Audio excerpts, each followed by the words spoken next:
um, how to learn a language. Languages can be split into two from my very limited understanding. The first one would be the ones that are like Chinese. Every single character has their own pronunciation, and you kind of have to memorize every single character, right? They have their own pronunciation, they have their own meanings. They don't really follow a rule. And on the opposite side, languages like Korean, English, German, French, they are phonetic. So if you know how to pronounce the letters and alphabets, then you are not necessarily accurately, but you're still able to roughly pronounce the word. So even when you encounter a word that you don't know the meaning of, that you've never seen before, you can kind of pronounce it. And in this video, I want to talk about how to learn a phonetic language and what the fastest way might be, in my opinion.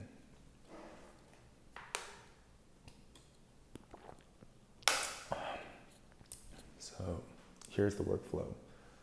You first have to figure out the alphabets, the letters. You have to know how to say them.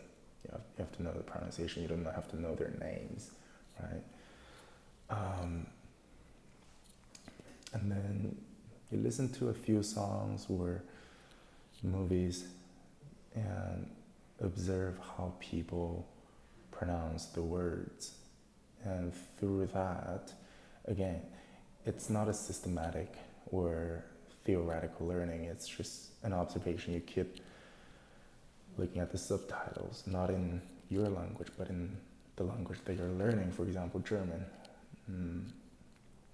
Yeah, so you will have the German subtitles on, and you just observe how people pronounce each word, and you do this for a while.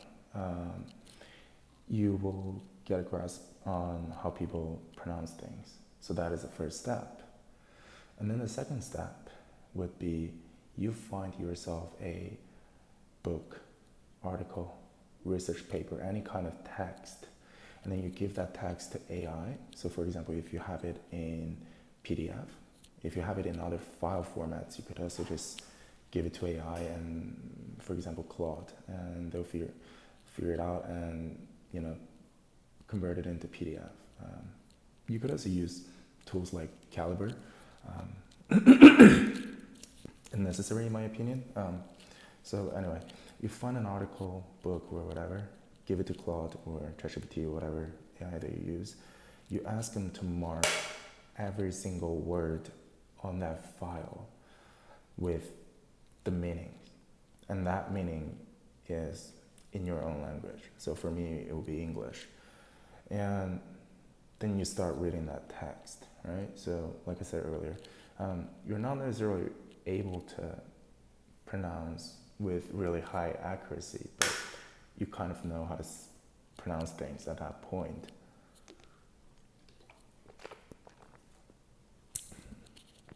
And then the rest is just reading the text. The text doesn't have to be easy. If you study, say, philosophy, just find yourself a philosophy book. Or if you study politics, then you find yourself a politics book or anything. So anything that's related to your field. And you just keep reading, right? And you do that for a long while, as much as you could. So it's very exhausting. Depending on how many hours you spend a day, this entire process can be reduced down to a few days, in my opinion. So say if you have a week to do it, then spend the first 2-3 days, or if you have more time, then first 2-3 months, listening to the songs of the language that you're learning, and go through some movies or stand-up comedy or talk shows. And the purpose of that is not to learn the language, but rather to kind of get the nuance of how people pronounce things. And after that, find yourself some texts, mark them with meanings, and then you keep reading them. And as you read them, you will find yourself struggling with many sentences, especially if they have a different grammar rule compared to your language, or if they have a different sequencing of words. For example, in some languages, the location of a verb, a subject, or whatever the element is, could be entirely different from yours.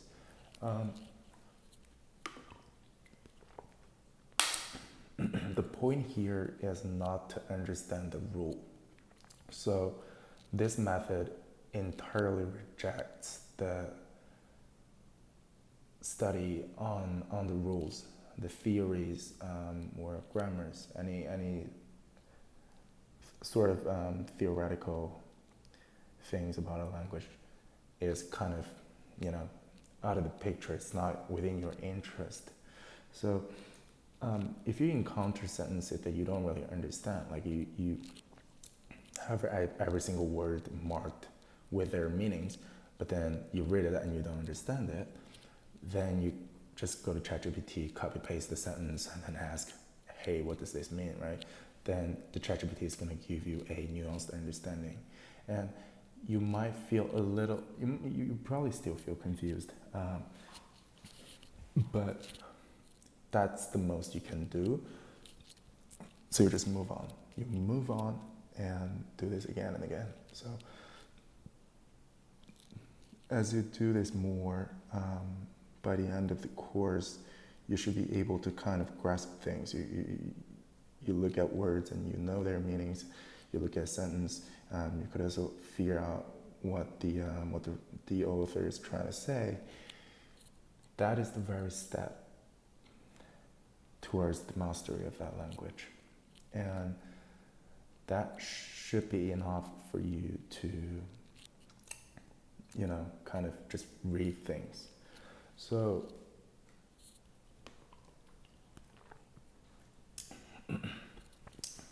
there's no difference between like prepping for an exam or learning a language in general. There is. If you're prepping for an exam, obviously you want to go through the mock exams and like kind of, try to figure out like what questions are like and stuff like that. But apart from that, purely in the sense of, a language, there isn't that much differences between prepping for an exam and just learning it as a language. And I look at the mastery of language as two things. The first one is understanding, and the second one is the construction. And we could talk about this in the context of an exam. Reading, listening would be a matter of understanding or a matter of comprehension. And then speaking and writing would be a matter of construction, because you're constructing the words. The first thing you want to do, or the first thing you want to nail, is comprehension, understanding. And that is why I told you to start with textbooks, right? And after that, go through some videos like movies, stand-up comedies, or whatever. And try to learn to be able to listen to people and then understand what they say. And then you keep doing it for a while. Like you just read texts and you watch shows and stuff. And you do that for a while, and the more you do it,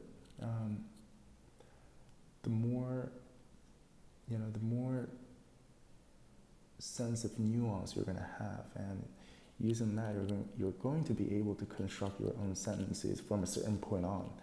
And when that starts, you're not going to have any assurance. You probably don't have any confidence in what you're writing or saying, but it's fine. You just keep doing it, and then you just keep reading. So,